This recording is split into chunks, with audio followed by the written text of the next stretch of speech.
ቅያን ተጋድሎን አባላት ሰራዊት ትግራይ ተዘንቱ ለካቲት ቀንዴል ተጋድሎ ዘርእስታ መጽሐፍ ተመሪቃ በምክንያት ዝኽሪ መበለ 37 ዓመት መዓልቲ ሰማዕታትን በምስራት 6 ዓመት ተኣሃዱን ዝተመረቀት መጽሐፍ መስተንክራዊ ጅግንነት ተጋደልቲ ምትእሳር ደጀን ህዝብን ሰራዊትን ዝተሰነደላ ምዃና ተገሊጡ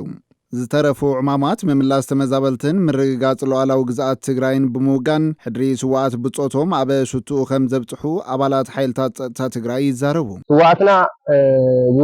ዝወደቕሉ ዕላማ ንጹር እዩ ነዚኣቶም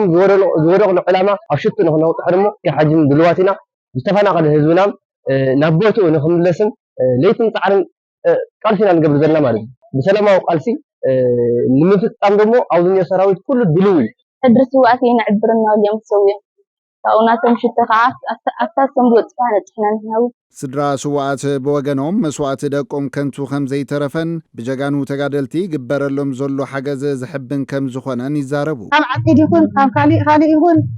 فردي يقول حانتم عن خيبك خي حزن أويرو من أيام تعمل يا زمسكنا دقال تتسووا نعلم نتقرأ يوم تسويا زنبرا خايد عند قريدك أنا خايت قلبهم حرارة أو شتون صحوا أمرارها حيلتات ጸጥታ ተጋዳላይ ነጋሽ ሕሉፍ በወገኑ ህዝቢ ትግራይ ሳላ ተሪሩ ዝተቃለሰን ተነጻጻሪ ሰላም ክረክብ ከም ዝኻኣለን ሕዝውን ዝተረፉ ስራሕቲ ምምላስ ተመዛበልትን ምርግጋጽ ሉዓላዊ ግዛኣት ትግራይ ንምፍጻም ዝተጀመረ ቃልሲ ክጠናኸር ከም ዝግባእ ይምዕድ ንሓሙሽተ ዓመታት ዝኣክል ዝተፈናቐለ ህዝቢ ናብ መረበቱ ምምላስን ኣብ ውሽጢ ጸላእ ዘሎ حرام وطن ኣብ ትግራይ ሕመት ንምጅማር ከምኡውን ህዝቢ